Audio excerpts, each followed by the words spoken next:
Force is strong in my family. Force is strong in my family. My father has it. My father has it. I have it. I have it. My sister has it. My sister has it. You have that power too. You have that power too.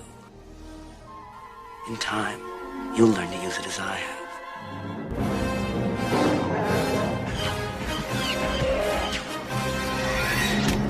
We would be honored if you would join us. Chewie, we're home.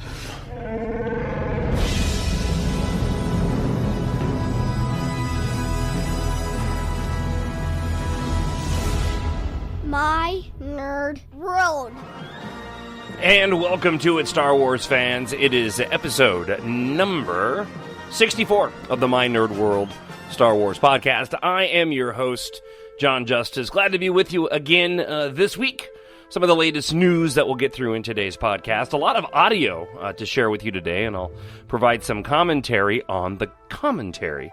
That's what the audio is. We can expect the 3D Blu-ray release of The Force Awakens here sometime in November, I believe. I think Europe gets it before we do.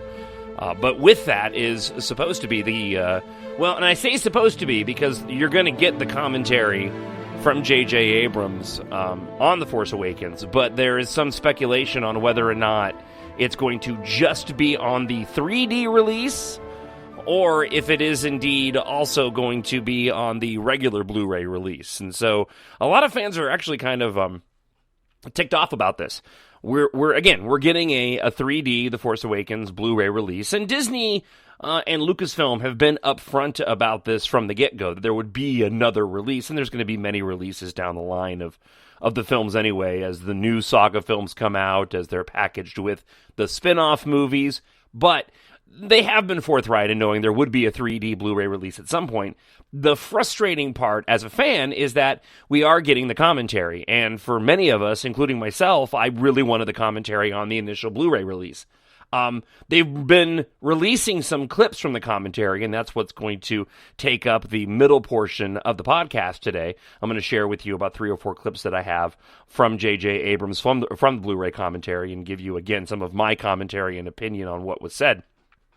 But they haven't specified yet whether or not it'll just be the 3D version of the film that'll have the commentary, or if the new Blu-ray that comes with it, because it's a multiple disc set, it's supposed to have the same special features that the initial Blu-ray release had, along with the streaming version, and then the Blu-ray of the movie, and then a Blu-ray 3D version of the movie. And there's some fear that the commentary only comes with the 3D version of the film. Now, if it does, there are ways around this. The audio commentary will be available widely on the internet. And if for some chance that ends up happening, that we don't get the commentary on another Blu-ray release, in which case you may not go out and purchase it. I will, if that commentary is going to be on the Blu-ray release.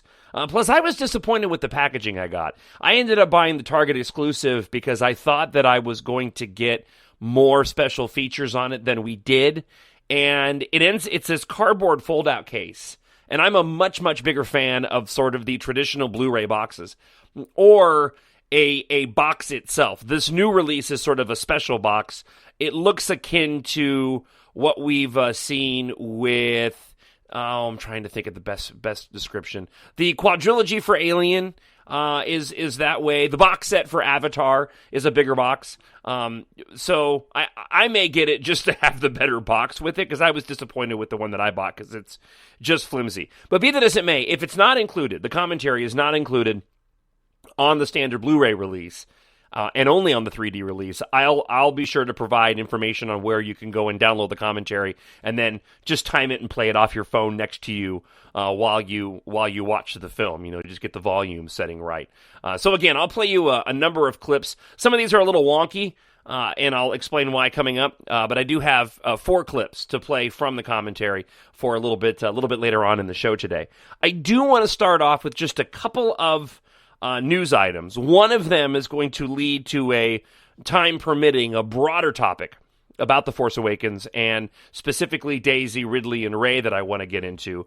But first off, the only thing of real relevancy this week as it relates to Rogue One, because they haven't put out an international trailer yet, and I'm a little bit surprised by that. The expectation was that we would get an international trailer by now, and especially with Doctor Strange coming out, and I think it's already out in Europe, which is why most people were expecting to get an international trailer, but we just haven't seen one yet. I still fully expect we will, and much like with what happened with The Force Awakens down towards the end, nearing the release of the film, I mean, we got just a barrage of clips there in the closing weeks before the film started that showed a lot more footage. And I'll be sure to watch all of it, even though at this point, there's a part of me that actually wants to not watch more of it because I'm just such a fan that way. But it's going to be near impossible for me not to. I'd like to go in with as fresh as eyes as possible, but I know me, and for the sake of the podcast, there's no way I'm going to be able to avoid new footage prior to Rogue One coming out. So the only thing really of note to mention is they did release some character posters this week, or either early this week or just after last week's podcast. Nothing too exciting. They're nice looking posters of most of the lead characters, all of the rogues, if you will, and director Krennic. And most photographs of their faces we've seen before, with the blueprint of the Death Star superimposed over their face. So they were cool. Personally, if I'm going to get a poster, unless I just got a gin one, which I wouldn't mind, I would prefer just to get the straight up movie poster version. But hopefully, I guess the bigger thing is hopefully we see these hanging in the lobbies of movie theaters soon. That would be something that I would look forward to, going out to the theater and seeing these. The other big item of note is that there was a lot of talk about Lando Calrissian appearing in the Han Solo spin-off film, which is coming out in 2018. So we've got Rogue One this year. The end of next year, we get Episode 8. And then the following year, we'll get the Han Solo spin-off film. So there's been a lot of discussion about whether or not Lando would appear in the film. Obviously, many people are asking whether or not the Han Solo movie is going to go and fill in some of the backstory of the very little that we know about Han Solo's past.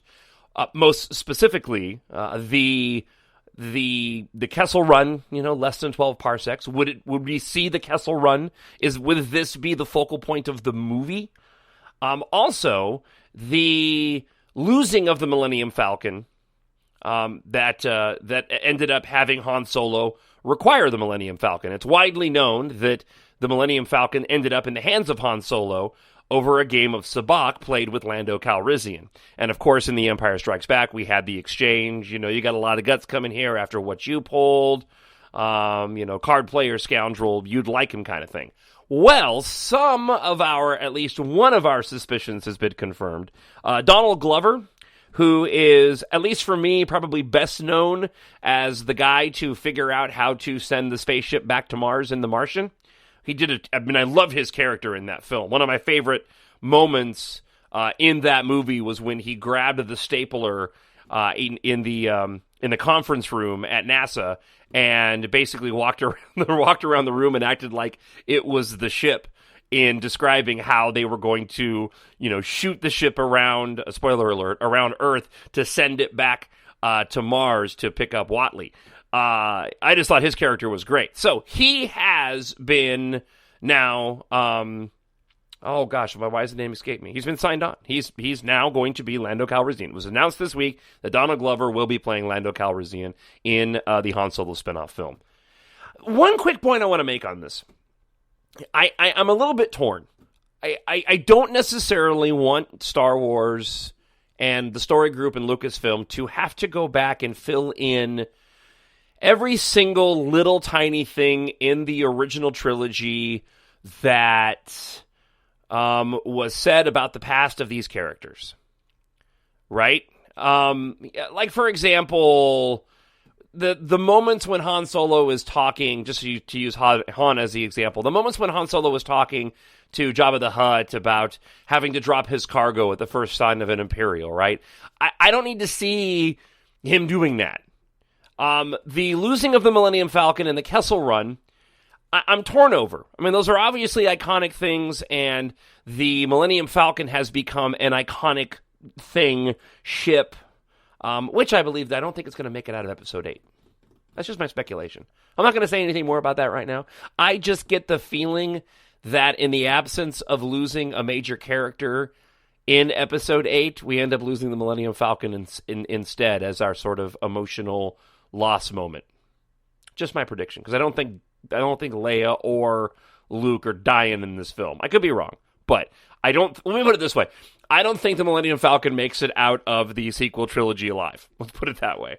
So, I'm torn. If they did a brand new story that had Lando Calrissian in it and maybe waited for a subsequent film to go and fill in some of the backstory of comments that were made in the original trilogy, I might be better with that.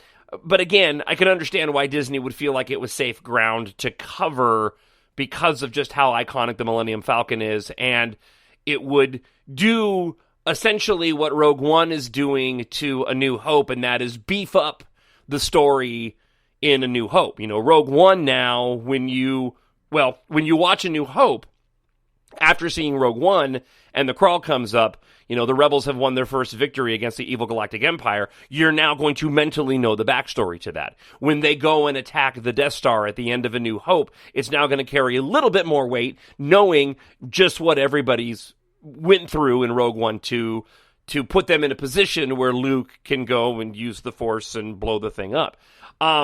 So I could see how it would do the same thing to, say, Empire Strikes Back. That moment when Han arrives on Bespin and is greeted by Lando Calrissian, you now know the backstory of why they're acting that way and why it's a tense exchange. But I guess to my greater point is, and I didn't go through and highlight all the moments where we have different things mentioned of the past but never shown. I just hope Disney doesn't feel compelled to go and fill in every single little backstory thing that we've been told about because they feel like they can make it into a story. I think we do it with Rogue One, we do it with the Han Solo story, and then after that, if we're going to go back into the middle of these movies, we're not going to move forward, and we're going to be either in the prequel trilogy timeline or in the old, the original trilogy timeline, then give us some original stories. All right, the only other news item that we have this week relates to, again, something that I want to talk about at the end of the podcast, because I want to play for you these audio clips from the commentary first. So let me give you a bit of a preview. Daisy Ridley was interviewed recently, and if you bear with me for just a moment, I will tell you. Let's see. She was doing an interview. She was promoting a new documentary, The Eagle Huntress, which Daisy Ridley narrates and produces, when she talked to Vulture magazine. Okay, so in the interview, Daisy shared her excitement about the upcoming release of Rogue One, A Star Wars Story, saying, and doing that thing with my fingers, I am just excited to see how it is because I have heard it is so different. It's its own thing. I have no idea what happens. I know the ending, but I have no idea really what happens in it. Now, she revealed that she hasn't been following fan theories about her own lineage very closely, but when asked by Vulture if Jyn Erso from Rogue One was Rey's mother, she said, and again, with my fingers, I think historically it wouldn't work because Darth Vader is there, so she would ultimately be my great-grandma? No, she would be my grandma. It could happen, especially in a galaxy far, far away. So, we actually already know that Jyn and Rey are not related. This was revealed by the Lucasfilm story group Grand Poobah, Pablo Hidalgo, who we've talked about quite extensively on previous podcasts, who said, point blank, let's see, always liked the reasoning behind character resemblance must equal relation, ignores the evidence that two unrelated actors can look alike. No one's asked, they're not related. This tweet to you answered months ago, still true about Jyn being related, and he said yes. So basically, Pablo came out and said that Jyn Erso is not related at all to Daisy Ridley, to Rey, which kind of blows up my theory of what I laid out a long time ago as it relates to the ending of